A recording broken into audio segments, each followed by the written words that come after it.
Nidus Breachcast, the world's first identity management app made exclusively for identity experts and product owners, is available in the iOS App Store now. Hey everybody, welcome back to the Nidus Anarchy series. I'm your host Adam, CIO and co-founder of Nidus, and today the world is melting. Everything Microsoft has died this morning and everyone is on DEFCON 1.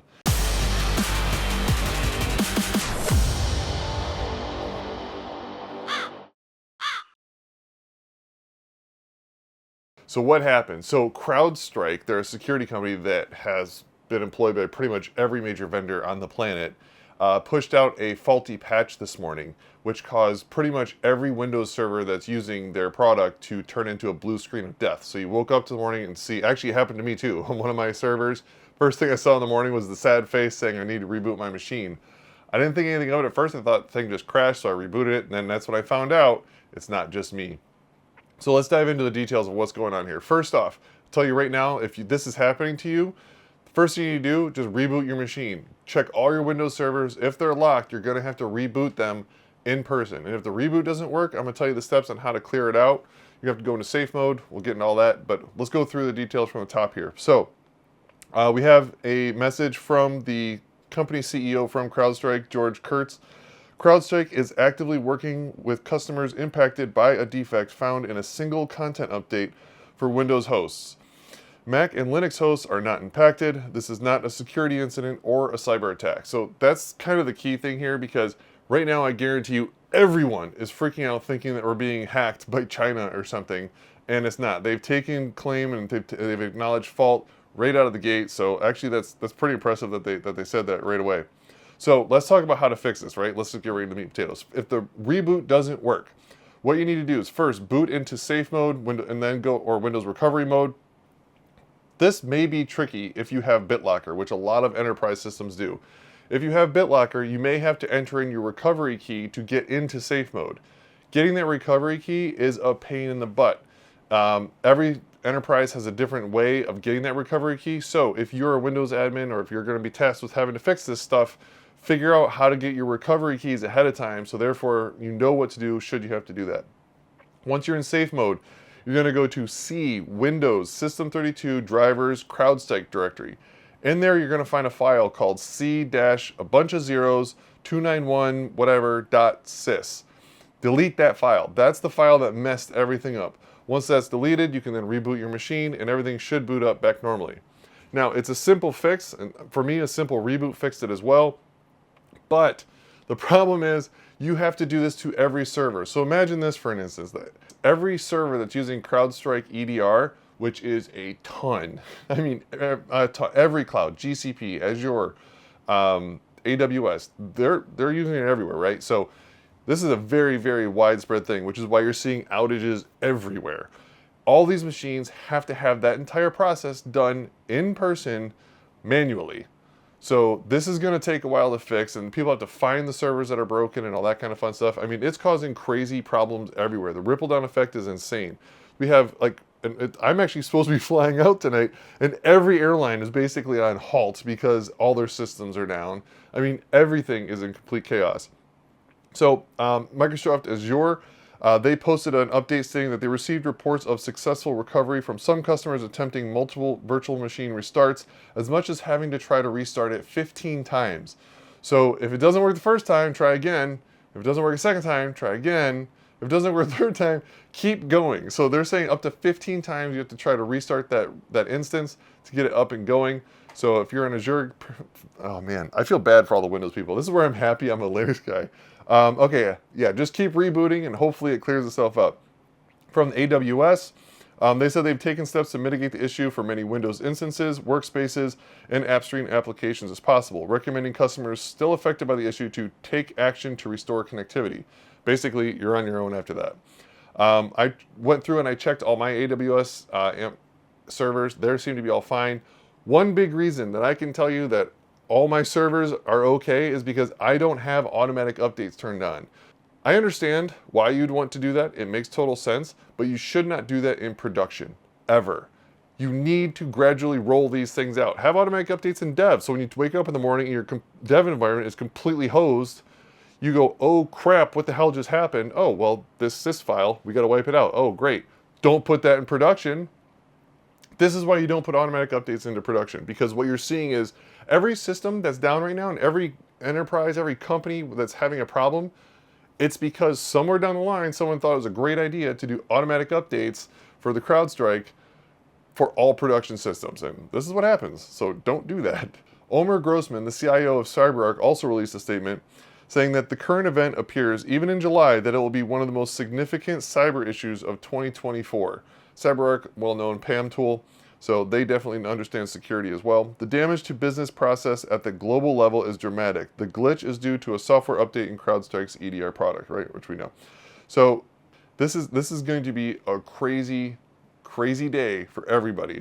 I've been up since 8 just dealing with issues. This is a product that runs with high privileges that protects endpoints. A malfunction in this can, as we are seeing in the current incident, cause operating systems to crash. So the CrowdStrike EDR product is a threat detection tool. So as soon as every packet comes in and as soon as anything's happening on that machine, it intercepts everything to determine, hey, am I being attacked? Validates it and says, nope, this is legit traffic or bad traffic, and either stops it, kills the machine, kills the network, whatever, allows it to keep as safe as possible. The problem is when that first layer dies, the whole machine goes under. This is bad. So all of this is actually compounded with a whole nother problem. So Microsoft is also having problems with their servers at the same time. So not only do we have this CrowdStrike thing that's affecting all the Windows servers, but Microsoft also messed up this morning, and they're having a whole slew of problems on their own. So the development comes as Microsoft is recovering from a separate outage of its own that caused issues with Microsoft 365 apps and services, including Defender, Intune, OneNote, OneDrive for Business, SharePoint Online, Windows 365, Viva Engage, and Purview, according to the Hacker News. A configuration change in a portion of our Azure backend workloads caused interruption between storage and compute resources, which resulted in connectivity failures that affected downstream Microsoft 365 services dependent on these connections. AKA, they messed crap up and their 365 environment took a dump. So there is a compounding problem with two massive giants that messed up this morning that's causing global crazy outages and economic failure. So, I mean, just this alone, CrowdStrike stock dived 15%. Probably a good time to buy because I don't really see them coming back. I'm not an investor, so don't listen to me. But yeah, this isn't just, oh, my server's down. I mean, people are losing millions of dollars globally, probably by the minute. Like, it's crazy what's happening right now. So let's talk about how to prevent this. We've already said, don't put on automatic updates in production for this reason alone. And something else that I've said many, many, many times is that you need to have your cloud systems disparate across multiple clouds. You cannot have everything in Azure, everything in AWS, everything in GCP, because when one of them goes down, this happens. So it seems like a lot of the people in Azure, hosed. People that are in GCP, the GCP instances, also hosed. So let's go through each cloud provider and we'll tell you what's happening with them. So GCP, it's worth noting that the outage has also impacted Google Cloud Compute engines, all the compute instances, right? Causing Windows virtual machines using CrowdStrike's csagent.sys to crash and go into an unexpected reboot state. Yep, so all your GCP servers with CrowdStrike, all hosed. Azure, Microsoft Azure also posted a similar update stating it received reports of successful recovery from some customers while attempting to restart the virtual machines. Like I said, up to 15 times they finally got it going.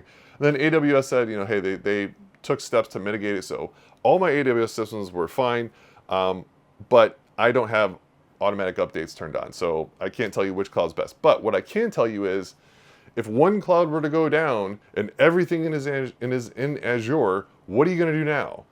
You should have your DR in a separate cloud completely. Like I know you could be a competitor to AWS. Like I know a major grocery retail chain that will not use AWS because it's owned by Amazon, which owns Whole Foods. So therefore they don't want to give money to their competitors.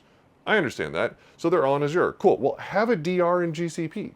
Have a DR in something other than the major cloud. So that's a huge architectural failure for people that are experiencing all the problems in a single cloud and their systems are down for that. That's also horrible. So in recap, this is not a hack. It affects only Windows systems, is why you should install everything on Linux.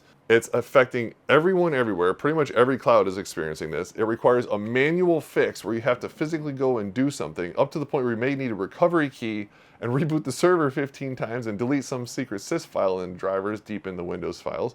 And the easiest way to prevent it, turn off production, auto update, and have redundancy across clouds. Hope you guys get this solved as quick as possible, because I know this is affecting everyone this morning. I want to get this out there to get the information out there. I'm going to post a link down below that has all the steps on how to solve this. Actually, I'll just put the steps down there just because it's actually super simple. This way you guys have all that information as quick as possible. Best of luck, everyone. Happy Friday. Later. Nidus has just created the first iOS app made exclusively for identity management professionals. It's called Nidus Breachcast, and you can download it now. It's amazing. We have real-time updates of all the latest breaches that are occurring, CVEs as they come out real-time, really pertaining just to identity management. We have media that's going on in this podcast. We're going to be bringing in a lot more others as well. And we even have a complete vendor list of all the identity management vendors and all their products, so you can find out exactly where to download their software, all the documentation. And what's even more awesome is an identity management glossary. All those crazy words and acronyms that we can never remember, they're all listed in there for you. No ads, just pure information to make your life simple.